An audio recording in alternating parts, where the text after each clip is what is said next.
What's going on, everybody? Welcome back to the Truzz the Bank podcast. Myself and Joshua, and this is going to be our post-draft kind of recap and discussion episode. But before we get into that, the first topic we have is Adafe Oweh.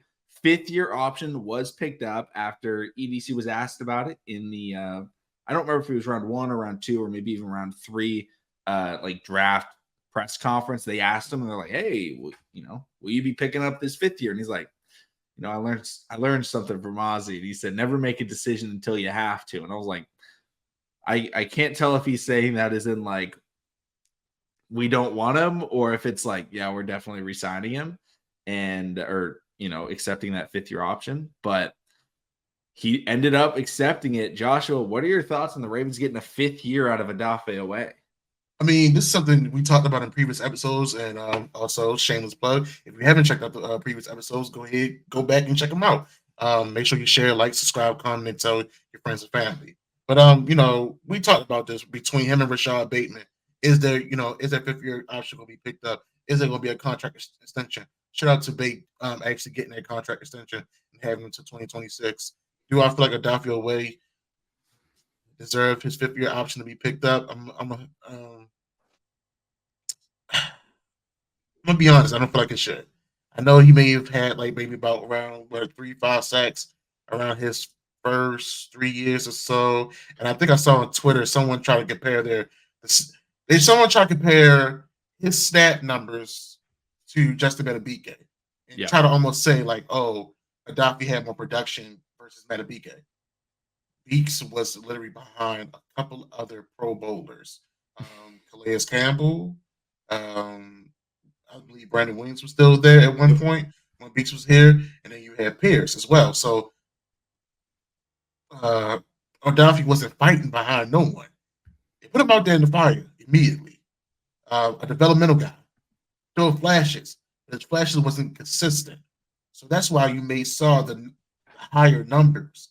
But when you see Beeks finally, get the grooming, get the training, get the consistency, the discipline, the reps, you saw what he can do, and now he's one of the highest paid defensive tackles. So you can't try to play a numbers game when situations are different.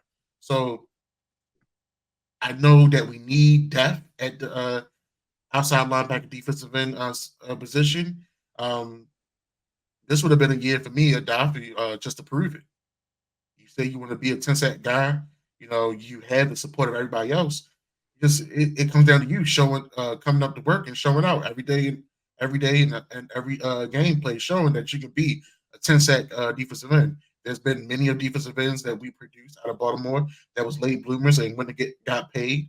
And I feel like if he really wanted it, he could put in the work and be that next guy to be able to get paid, whether it was us or from another team. Yeah, I think Adafe is a really strange player when you look at the decision that the Baltimore Ravens were put in. And every year, I think I am going to have to go back to when we drafted Adafe Oweh, which I think that draft was the first one we ever did our live reactions for. I know we had the podcast when Hollywood was drafted, or maybe I don't know if the podcast was around when we drafted Hollywood, but I know the podcast was around that summer because I remember recording episodes about Hollywood's rookie year. But overall, that was the first draft. And what we said and what I said initially was this player is a project.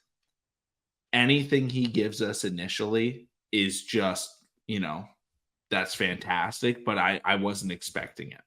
Adafe has been more impactful his first 3 years than I would have expected when he was drafted. And what I said was, hey, we can't grade this pick until after year 4 and potentially year 5 if that fifth year option is picked up, because he's super young. He's very new to the game of football.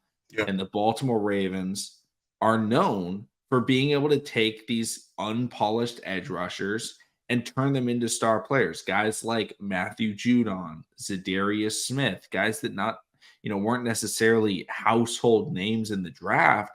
Same with like Tyus Bowser. another outside linebacker. Obviously, not as much of a pass rusher, but I mean, Tyus Bowser out of Houston was just taking him. Just like, oh yeah, we were able to turn him into kind of a stud for the Baltimore Ravens defense. So Let's take a step back and say Paul Kruger from Utah. Oh yeah, Paul Kruger as well going back. Like, obviously there's been some misses. Tim Williams was one. We never, unfortunately, got to see sack daddy Jalen Ferguson, what he was able to turn into. I was really hoping for that breakout year. Rest in peace to Jalen Ferguson. But the Ravens took a chance on Adafe. And I think when they drafted him, they said, we're going to be picking up the 5th-year option on this guy, because I think they wanted to give themselves a 5-year time frame. When you compare that to Madubuike, obviously Madubuike, like the snap count, you got like 200 snaps, the 300 snaps, then last year like 600 snaps, and obviously was one of the best pass rushers in the NFL last year. His stats it's going to look very different than Adafe, because Justin Madubuike was a relatively polished player. Coming out of college, he was just on the depth chart. Like, we loved him right away. I remember watching him in that first playoff game. I think it was against Tennessee. We had Madubuike, and it was like, this dude's legit. I'm like, this guy can play. And then the next year was like, all right, what's Madubuike going to do? And he was still behind Calais. And then Calais leaves for Atlanta, and we were like, uh-oh, what are the Ravens going to do? It was like, don't worry, we have Madubuike. Now, obviously, he improved as a player, but Adafe and these Ravens edge rushers that have been great for them have rarely been players that day one are star pass rushers. And so my thought is, I'm very happy they took the 5th-year option, because now he is our number one pass rusher. Him and Kyle Van Noy. I'm sorry, edge rusher. Madubuike is the number one. And we get to really see what has he been working on. I will say this. He's done a lot more in the recruitment game than Marlon Humphrey, even though Marlon Humphrey is the Mr. # come to the Ravens. Shout out to Adafe. Sanusi Kane, apparently high school teammate of his as well, as obviously David Ojabo, Adisa Isaac. Bringing everybody. And shout out to Adisa Isaac. I think he was one of the ones that really taught him how to start working out on the more football type of spectrum. Him and Sanusi Kane, I think, were big in that department. Yeah. So I also think it's just nice to have him on another year, because unlike the other pass rushers we have in the building, if there's one thing we can give him, this man's been healthy, right? Like unfortunately, the other guys we've had have not been healthy. And Adafe, a lot of people were shocked when PFF gave their biggest player improvement was Adafe on the Baltimore Ravens over Madubuike. People were like, what? It was like, Madubuike was that guy. He just didn't play because he was the backup. Like we wouldn't call Jordan Love a most improved player because he dominated last season. We'd be like, no, he was a good player always. He was just backing up Aaron Rodgers.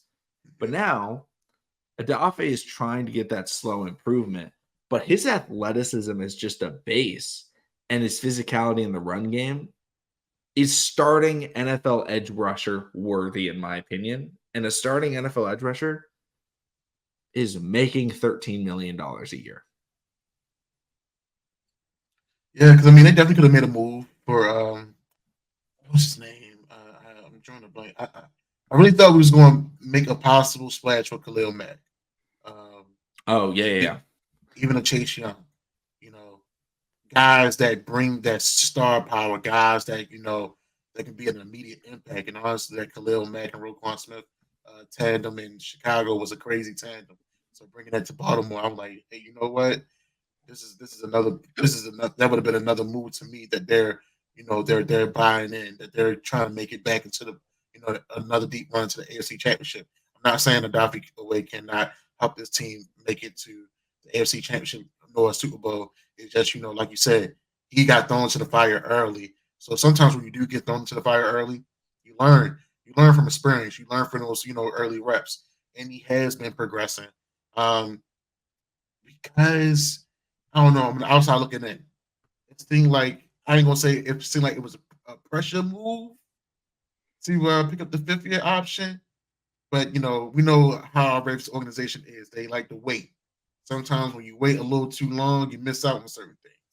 And sometimes when you do wait a little longer, we end up potentially getting some even better options. Like for instance, Derrick Henry. I heard John Harbaugh, during the interview, they was pretty much asked, "Was you sure was you going to get the guy?" Well, he talked about how day one all the running backs getting picked up and how they made the move and sleep with Derrick Henry, how they had a relationship already, and it worked out. So, I wasn't really sold on going back in the first round. When we initially drafted Adafe, I'm not an Adafe hater. It's just, when it comes to that edge rusher position, we kind of been spoiled to a degree. And as Ravens fans, we had guys that get out there, and when you see an athletic freak in Adafe Oweh, he's not, doing the things of a Paul Kruger, Jerry Johnson, a Tyus Bowser, hell, Terrell Suggs, Matthew Judon, Sedarius Smith. The list goes on and on. You get frustrated. So I'm looking forward to see what he do and how he progresses, and hopefully, he continue going. His stock continues to go up this year. Yeah, and I want to mention something about Adafe. He has been improving. The biggest factor for him is pass rush win rate. He ranked top 10 last year for edge rushers in pass rush win rate. I'm at 18.8%. And he rushed the passer. Let's see here. I have the numbers from December 18th. So that's with like 3 weeks left in the season. 3 or 4 weeks left in the season. But most of the season, he was at 43 pressures. Shout out to Ravens for Dummies for this tweet. I found this tweet. 43 pressures on 261 pass rushes. Okay. The previous years, he had 43 and 49 pressures, but on 414 and 421 pass rush attempts. So he has been much more efficient when it comes to getting to the quarterback. Now, maybe that had to do with Clowney being really good, Matabike taking a step, but the benefit is when you have young guys like Adafe and Ojabo, and then, a dominant number one pass rusher in Matabike, and good vets like Michael Pierce, like Kyle Van Noy, you're going to be able to get a lot of single teams, and you may not be the primary focus. And the thing that makes Odafe special is that freak athleticism. And that paired alongside a guy like David Ojabo, who is much more of a technician with his pass rush moves, that tandem getting 2 more years of development and playing with each other, I think is really going to help them, especially with, Zachary Orr. And we have to remember, when you look at how teams play against the Baltimore Ravens, they are not sitting there dropping back and waiting 8-10 seconds before making these throws because they're scared of getting sacked. Remember, the Ravens led the NFL in sacks. Yeah. They led the NFL in like every statistical category, like defensively, but they led the league in sacks. Yeah. Like the team was getting home. And Adafe was a primary pass rusher in that. And quarterbacks realized they had to throw the ball quickly. And that's why the Ravens don't get as much interceptions as other teams, is because teams are just checking down. And the Ravens go out there and they're like, all right, yeah, you took 3 straight checkdowns. That's called a 3 and out. And then the Ravens get off the field. Whereas a team like the Chargers, who has an abysmal secondary outside of Derwin James, they just stand there and they're like, we gotta just like we can hit a deep ball here. Like we can make a big play. And then they're in the pocket and Khalil Mack goes out there and he ends up getting a bunch of sacks. Not saying Adafe's Khalil Mack, but he's just not getting these, we're just holding on to the ball type of opportunities because teams know you got to get the ball out quick against Baltimore. And he's still got like 5 sacks. If Adafe was a 1 sack guy, I'd be like, what are we doing? But he got 5 sacks. And if he can get 7 sacks this year, I think everybody, like most Ravens fans, would be looking at it like, yeah, we should bring him back for a 5th year, even if there wasn't a 5th year option. Like, just be like, yeah, we should resign him. He's improving. We don't want a situation, right, where imagine we decline the option. Adafe goes out there, puts up 9 sacks, and then guess what happens? He leaves like all the other Ravens pass rushers do. Yeah. Let's get that extra year. Let's, bite the bullet. We took him with the mentality of we need to see how this plays out. It was not a, hey, this guy is going to win us football games his rookie year. It was, hey, I think this guy could be winning his football games, a lot of football games, year 5. So let's give him year 5. I feel it. And I think one thing we got to remember, and one thing I had to be honest with myself, at Penn State, he wasn't that guy on the defense. If anything, he was a setup guy. And sometimes you need that setup guy to cause enough chaos around for your other teammates to eat. So, once again, it's beautiful to see how he has been working, progressing. I think it was him last year in the offseason talking about he wanted to get double-digit sacks. And I'm like, hey, man, listen, don't put too much on your plate. Just go out there and keep working. So, I mean, like you said, McConnell, I'm looking forward to see what he does this with his 5th year, and hopefully he continue to progress and be a household name for us, man. Yeah, I'm super excited to see what happens.